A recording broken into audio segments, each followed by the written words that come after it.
you all as senators, my colleagues in the House, Capitol Police, and everyone who works in and around this Capitol.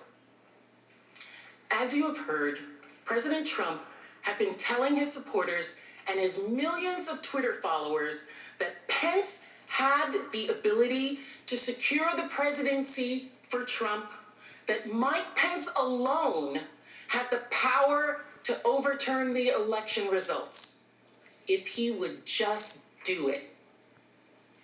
But at 12:55 p.m. on January 6th, Vice President Pence formally refused the president's demand.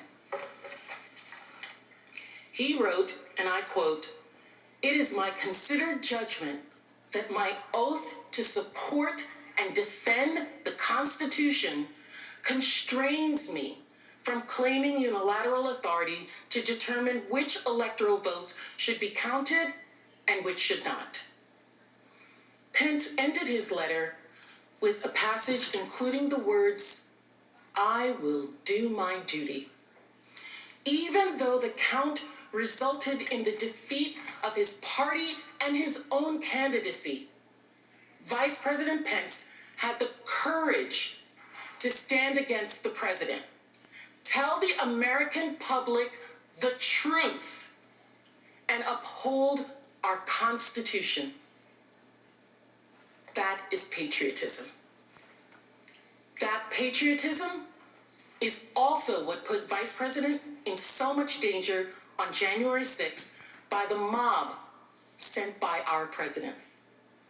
To the president and the mob he incited, that duty to our Constitution was an all-out betrayal. And the vice president was the direct target of that rage. At 12:53 p.m., senators, members of Congress, Vice President Pence were in their respective chambers. Outside, rioters, including some linked to the Proud Boys, broke through the outer barricade surrounding the lawn of the Capitol.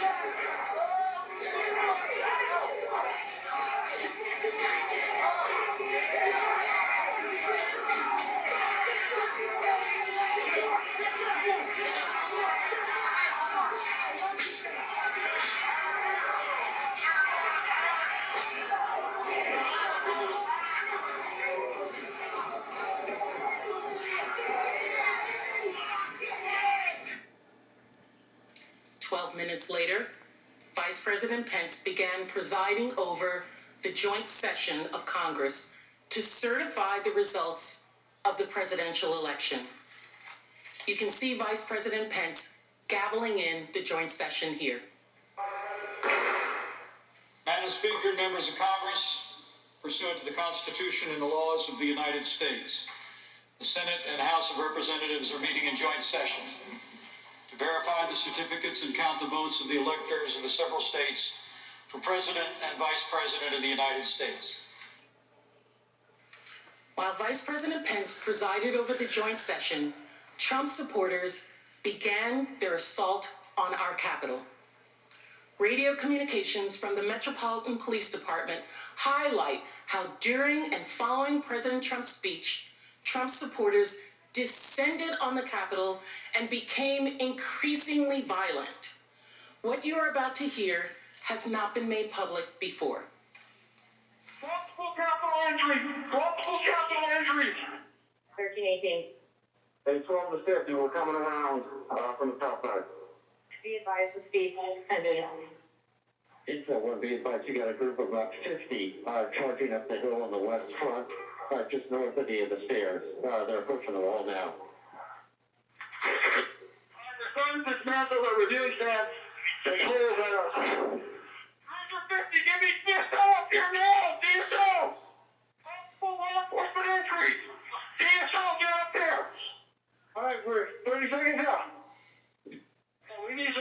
entrance up here now. They're starting to pull the gates down. They're throwing down poles at us. Where's your 50? Don't get up here! Okay, we're here. 12 to 50, we're here.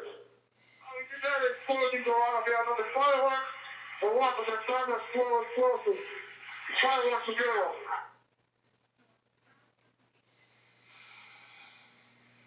After attempting to dismantle the outermost perimeter, the rioters did everything in their power to storm past the police and into the Capitol. They coordinated moving metal barricades the police were using to maintain distance. Listen to the yelling of "pull them this way" as they grabbed the barriers and attacked officers trying to hold the line.